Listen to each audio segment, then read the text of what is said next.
Hello. Hello. How's it going? How's it going? Jinx. You are fully bearded. Yeah, so I was growing this thing for my wilderness expedition, and it's getting like almost unanimous rave reviews. So I don't know, it's sticking around for a little while. Nice. Yeah, I dig it. You look very mountain man-y right now. Yeah. It's kind of weird too, because it's like reddish and my hair is not. So Yeah. Spencer has that thing too. yeah, everyone's getting a kick out of that, and they're like, "This is the longest I've ever seen it on you." I'm like, "Me too." Yeah. No, that's cool. Keep it up. Yeah. It's the I work for myself beard. Mm-hmm. I might have mentioned this before, but the rowing team that I've been rowing with for the past few weeks have only ever known me as a bearded person. Nice. So I'm like reinventing myself. I like that.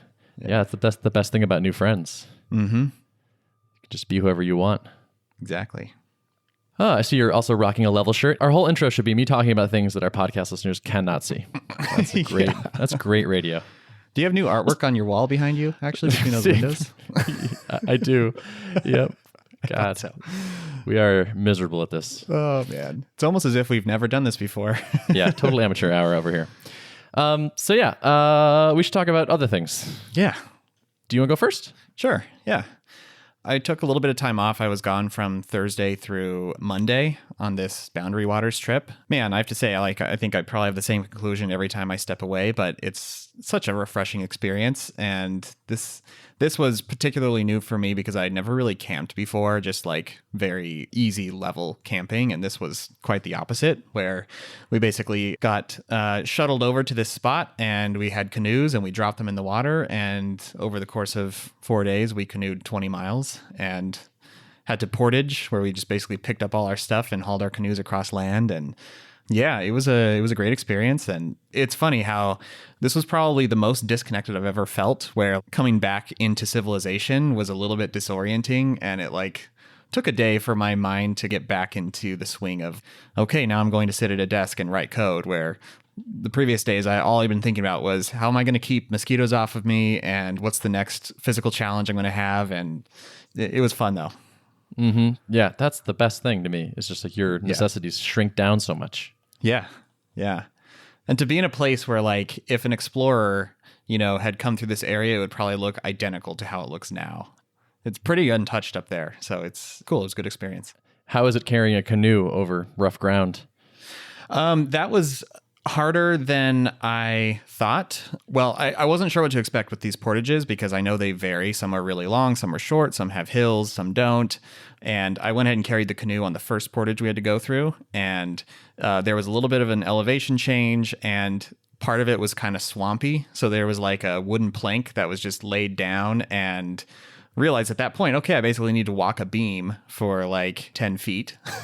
And so a few times I stepped to the side and my foot sank down into mud ankle deep. And I was just, doing everything I could to not drop that canoe. Damn. Are there like backpacking straps on these canoes or something to like stabilize it on your shoulders? Or are you just straight up hauling it? Not really. It's just, there's just the thing, the yoke in the middle where it's basically balanced, and they're not that heavy. I think they're like 50, 60 pounds, but of course they're pretty long. They were 2-man canoes. So the second to last portage that I didn't carry the canoe on, luckily my canoe mate did, was had a staircase. So you had to walk up these stairs, and then there were some makeshift stairs with rocks and an area where you were just kind of like hopping over tree roots. And that one was very precarious.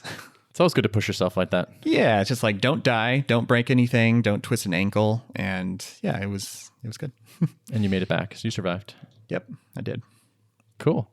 So that was good. And then in Levelland, so this week I've kind of been back to writing some more code. And I've also been going through a bit of an exercise to try to organize my tasks. I've done a few iterations of this where I started out with just a spreadsheet where I sort of brain dumped everything that I thought, needed to be built. That was, of course, just like several hundred lines long of things, which was, I think, a good starting point to kind of try to wrap my head around it. That I didn't end up kind of keeping up to date. It sort of fell out of date quickly. And as I, whiteboarded things, made different decisions, it kind of fell out of sync with what I was envisioning. So that was kind of iteration number one. Number two, I tried just like filing issues a couple days in advance of me working on stuff so that I would always have a short list of things to work on.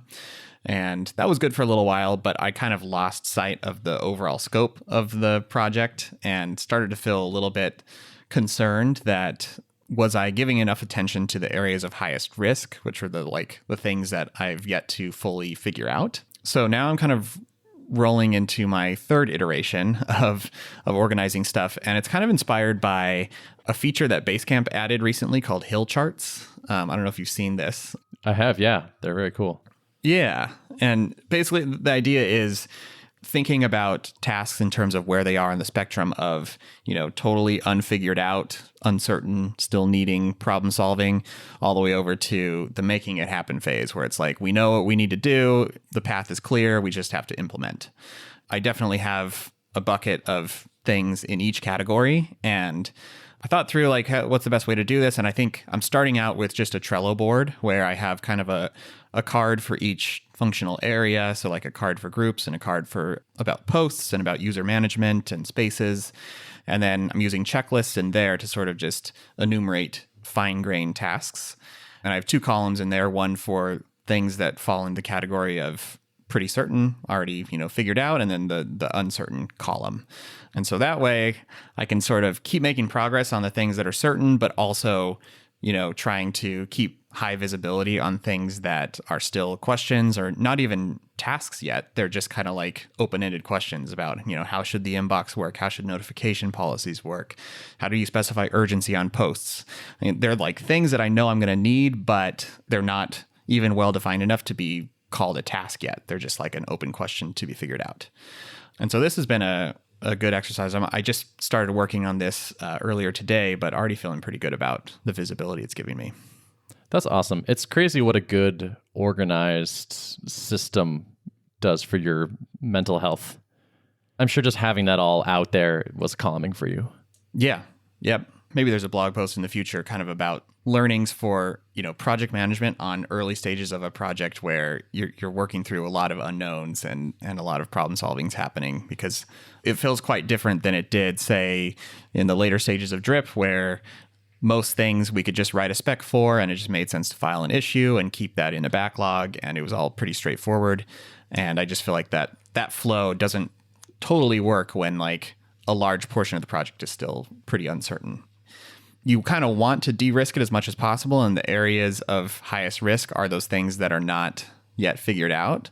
But I think there's a balance to strike there where you don't want to let all your unknowns kind of stall your progress. And I find that, working on the knowns will lead to discovering solutions for your unknowns as you start to see the product take shape and you can play with it and actually use it and not just, look at a mock-up, but actually play with it in the final medium. Yeah, I really like that Basecamp model of recognizing that there are things in different phases. There's a figuring out phase and an implementing phase. And if you have one list, it's not a great representation of what might need to be done. Like one line item about like, how do we handle this thing could in fact be in such an early phase that it could explode into 50 different things because it's at that actual like idea phase right now. One of the things they talk about that's a good like forcing function about this is, if you have something that's kind of sitting stalled in the figuring out phase for too long, then that could be an indication that you haven't broken it into small enough chunks. Are there pieces of that are figured out and known that can be, you can split this off and then it makes sense to move some of those pieces into the, more concrete figured out stage. And so grouping things under broader categories and then checklists. And if another good forcing function about this is if a item is too complex to fit on one line of a to-do list, then it's probably not fine-grained enough, So this is one of my go-to strategies for dealing with overwhelm is like, have I actually taken the time to write it all down and break it apart and try to organize it? Because that almost inevitably helps a little bit, at least. I have this blog post brewing in my head, which is something like stupid brain tricks that shouldn't work. Nothing has actually changed, or like I'm hacking my brain in a way that seems like if I were smarter or something, if my brain weren't such a primitive instrument sometimes, it wouldn't work. The one that comes to mind like most clearly is setting an appointment for later to worry about something. Where it's like, I'm having anxiety about this thing. And I'm like, you know what? I'm going to worry about this thing as much as I want to Saturday from 1 to 3.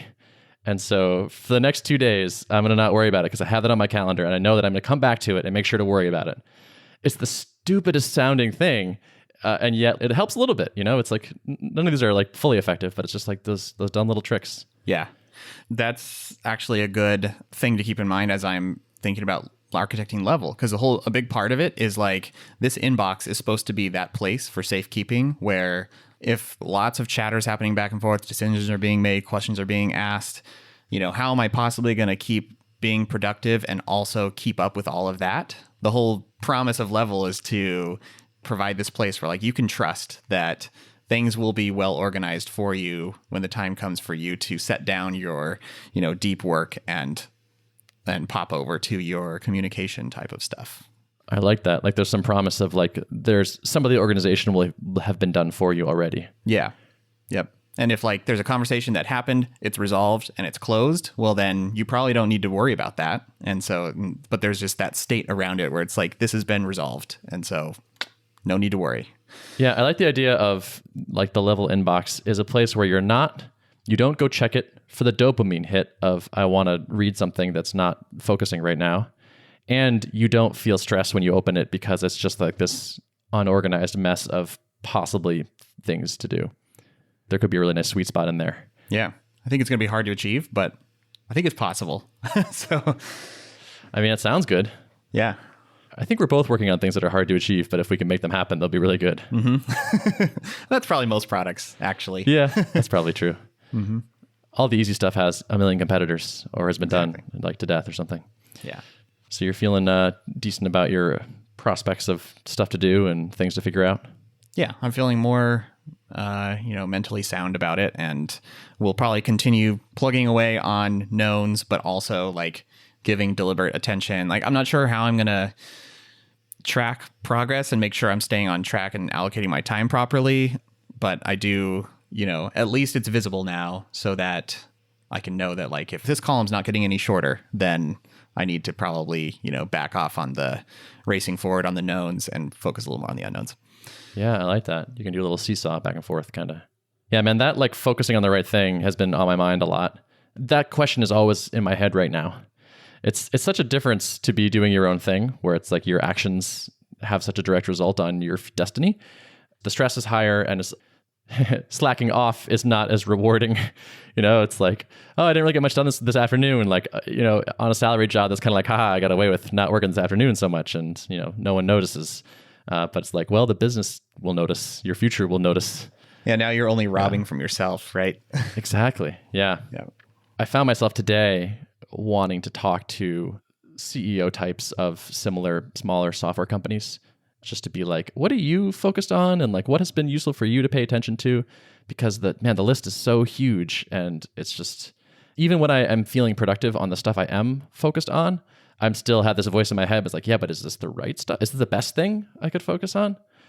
Is it like a false productivity because I'm actually pushing the wrong boulder up the wrong hill?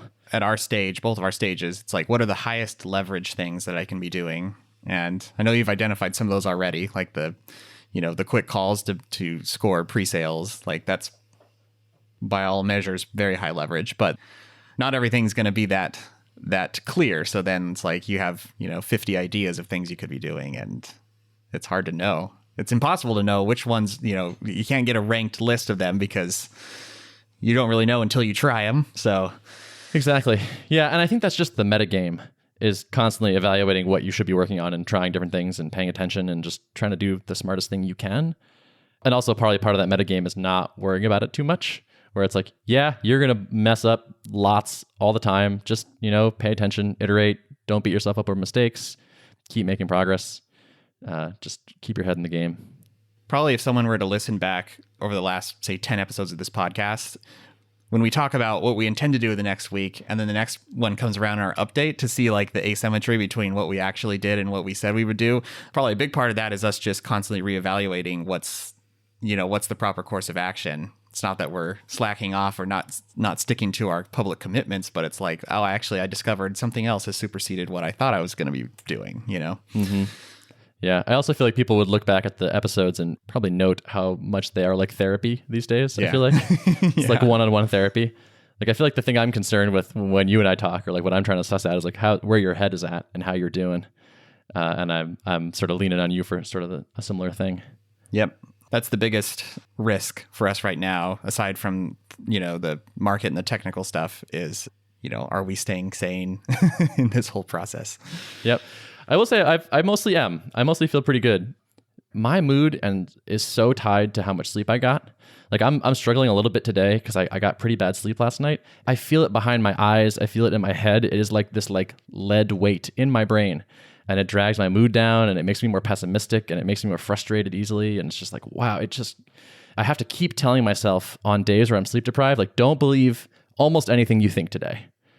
Like those feelings and those thoughts and those emotions are almost all garbage. And with a good night of sleep, I'll just be like, oh man, everything's all right. Like, calm down, dude. You're okay. Yeah. And it's so funny. There's like such a long period of time, I feel like, in my earlier 20s where I was just regularly staying up late, writing code and just, learning a lot during that phase, but being much more frivolous about the amount of time that I get to sleep. And I now look back at those days and I was like, yeah, I think, but I was crashing pretty hard by most afternoons, and I would drink caffeine and it would kind of mask it a little bit. But I was really operating at a fraction of what I could have been operating at, I think, if I had just prioritized sleep. Mm-hmm. I think I got away with it a little bit better when I was younger. I didn't notice the effect quite as strongly. Yeah, and that's probably true that like our bodies are more resilient to that when we're younger in general. Yeah, they're just more resilient to most things, so I wouldn't be shocked if this were one of them. But now it's like, man, it happens fast and hard. A few missed hours, and it's pretty bad.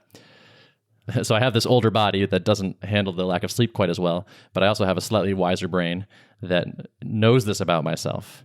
And so like I literally spend the day just thinking like, all right, don't think about it too much, or like don't believe that thought. Do you take naps much? Kind of, yeah, actually. I'm an okay napper. Like I might actually try to snag one right after this recording. I was going to say that's probably the wisest thing, is to like try to catch up on some of that sleep, So then yeah, I am considering giving up caffeine for a while, because caffeine is nice because it gives you that kick in the morning, but then it makes it harder to like squeeze a nap in there for a few minutes. If I'm sleep deprived and I dump a bunch of caffeine in my system, it doesn't really help that much. I don't really feel like it has solved anything, and it makes it so I can't really nap. So I can't actually give my body the thing it really wants. So I'm thinking about just, I kind of want to pull back on that and have that flexibility. I would probably try experimenting with pulling it completely out, and then if you do add it back in, I know people who do like half a cup of coffee early in the morning and that's it. Just like very metered small doses, as opposed to like the full cups. Yeah, and that's just that idea of like, I didn't get very much sleep, I'm tired, therefore let me drink a lot of coffee. Doesn't work, doesn't solve the problem. I'm never like, oh yeah, now I feel great. Or even close, unfortunately. But yeah, I'm doing all right. So let me talk about positive things. So I was on vacation last week. Right before I left for vacation, I realized that during that week, I had not had any sales go through. We hadn't done any pre-sales. And so I just reached out to someone. I picked someone off who had dropped their email in the Tuple landing page mailing list thing, and like looked for a good domain, checked out their about page, like this company seems good. Reached out to that person, pitched him on signing up for the alpha, and he was like instantly in. We did like 2 or 3 emails back and forth. The total time was like 3 hours from first contact to like paid invoice. It was a 6-person team, which is pretty awesome. So sold 6 annual licenses to Tuple, which is like pretty great. And it was like a really nice high note to leave on. Very nice. Yeah. Hustle. Again, it's that high leverage stuff where it's like, it was not nearly the most amount of work I spent on a thing that week, but in fact, in terms of value to the company, it was probably the highest thing. And I took it on just kind of thinking like, let me just see if I can just make something happen in the afternoon that I have before I need to leave. Yeah.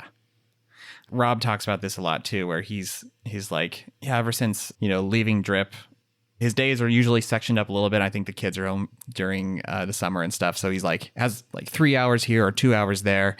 And he's like, I found those to be considerably more productive than, days where I just have 8 hours wide open to do whatever, because like just having a little bit of time to focus your efforts, just, I don't know, something about it, those constraints. I found the same thing. It's like the stupid brain trick again. Yeah, another one of those. If you need to get a thing done, spend less time doing it. Like, what? Yeah. That wouldn't work. Doesn't make any sense. Like, Yeah. Actually, your brain is dumb, so it kind of works. So along those lines, by the way, I had a couple teams reach out to me after I mentioned on a previous podcast that I was looking for teams. And I was originally planning on recruiting 20 people into the alpha and then stopping that and then switching tasks, basically. But the more I talk to people and think about our ideal customer and whatnot, the more I realize it's teams of people that are probably going to be the best customers. It's just more seats, more people, more money. So now my thought is I'd rather get to 20 teams in the alpha and then close that down. So the upshot is there are more spots. Again, if you are a team and you might be interested in a remote pair programming tool and you're willing to spend money on that to help fund the development and get a seat at the table and influence its direction, please do reach out to me because there's still some spots. Other than that, my update is like fairly light because of that vacation. I have a thing that's coming up that I'm excited about where we are doing a tuple retreat, company retreat. Spencer's family has a place up in Maine, so the three of us are going up for the week. Cool. Yeah. What's the agenda for the retreat? We don't know exactly. So we have a retro tomorrow, and we want to basically figure out, okay, what should we do in the next week to set us up to have a great retreat? So that's sort of the open question right now.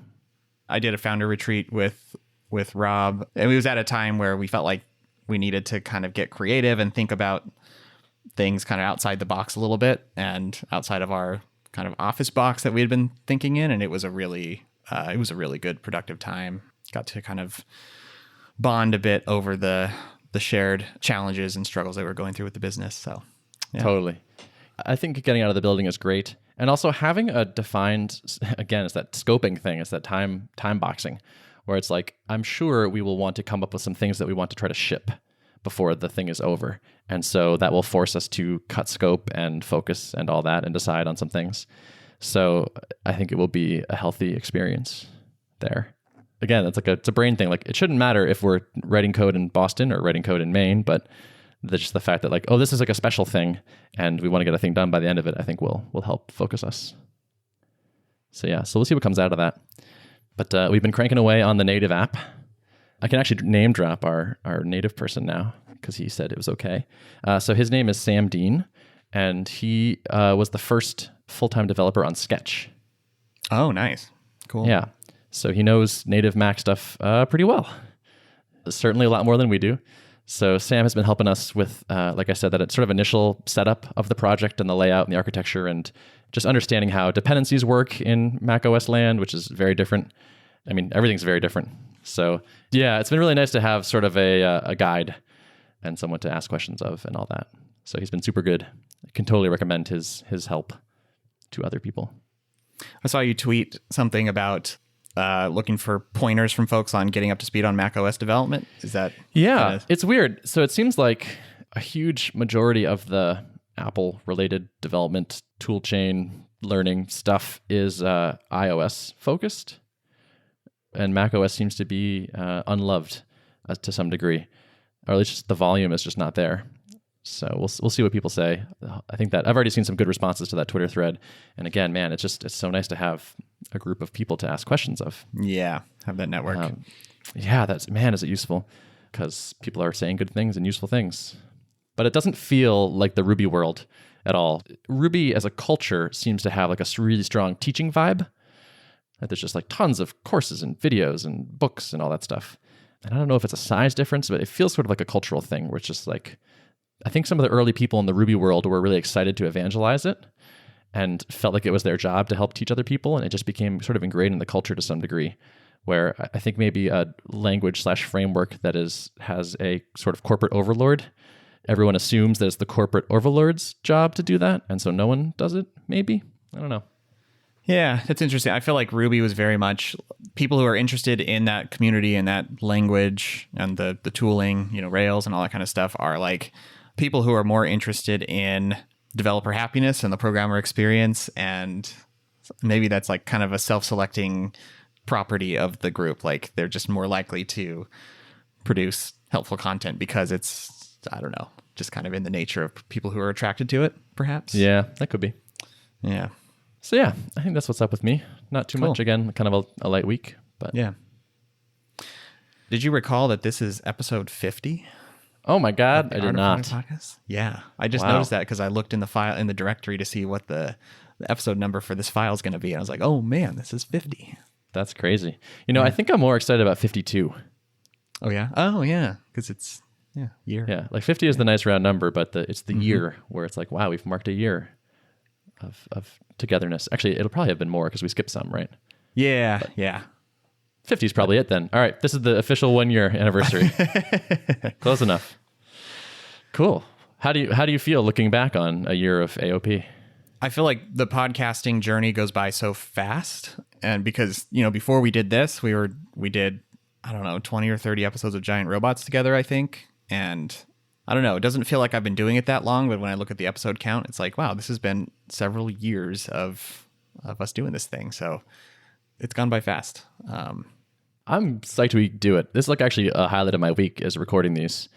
I enjoy it, and I am constantly pleased to hear from people that they find it valuable and they like it. If you were one of those people that like reaches out on Twitter and says, hey, like I really like that episode, or like I enjoy this podcast, that is just such a nice thing to hear and see. Thanks to those people that do that. I'm humbled and happy that people have found it useful.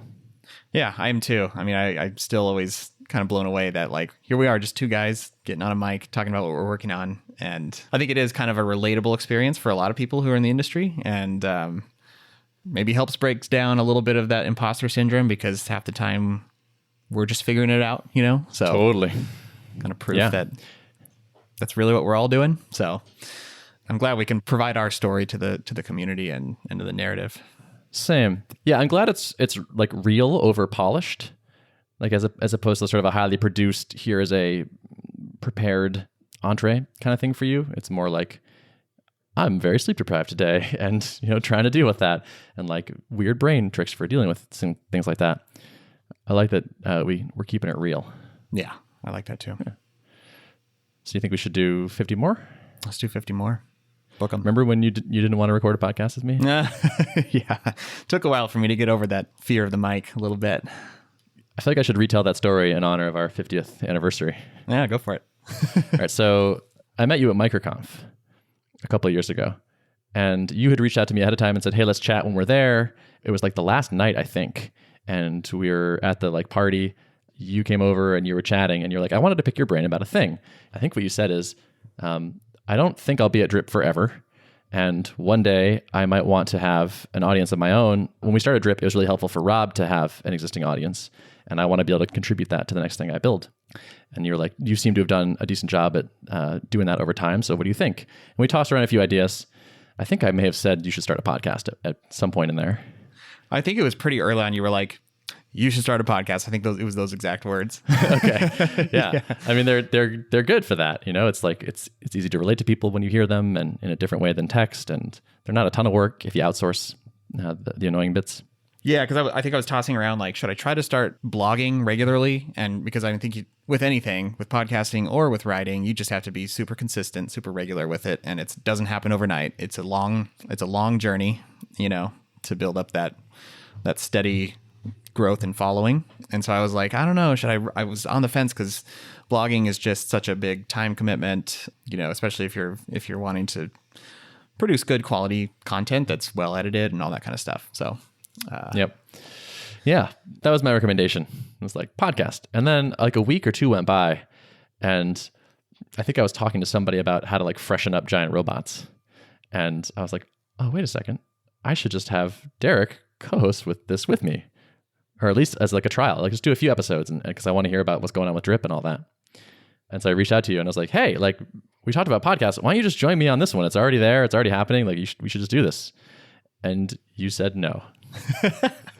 Yeah. My initial reaction was like, oh, Giant Robots. I've been listening to this podcast for a few years, I think, because I was in the Ruby world. I was like, I'm sure they have, thousands of listeners.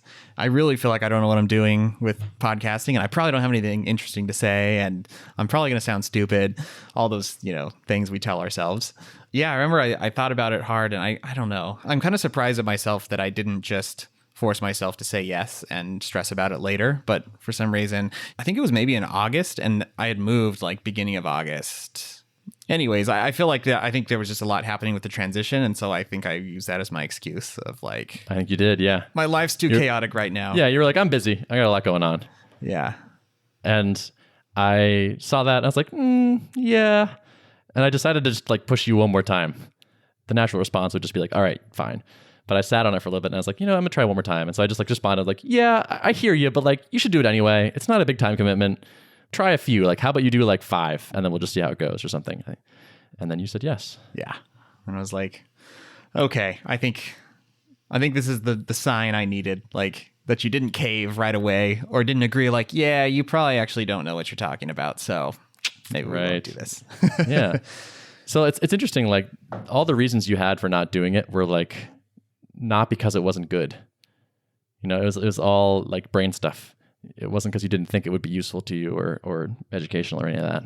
Yeah, I mean, it's like a lot of this psychological hurdles we put ourselves through. And like, I'm definitely an introverted person. And so identifying myself as someone who regularly gets on a microphone and talks seems to be dissonant with my personality. So like, how am I going to actually trying to convince myself, how am I actually going to be good at this? Or people are going to enjoy listening to this because I'm not like a, natural talker necessarily. I'm usually the one who's listening more than talking. So, but it was a really good experience because, those first few episodes, I remember I kind of agonized after I was like, would get off the recording, I would walk away and be like, I think I tanked on that one. Oh, wow. I didn't know that.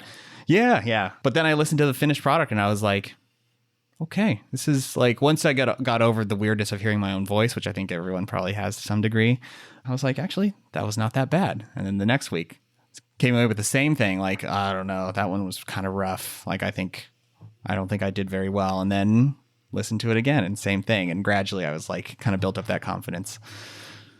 Nice. But that's awesome. Yeah. Thank you for pushing me. Thank you for pushing me to do this, Thanks for changing your mind. I think it was a good call. I can't really imagine who else I would be doing this with. Yeah. I appreciate you, man. Yeah. I appreciate you too. Awesome. I think that's a good 50th recap. Yeah, I think so. How it all started. Yep. Do you want to tell people where they can find the show notes? Sure. They can find the show notes at artofproductpodcast.com. Thank you, as always, for listening. Yes, thank you. Bye.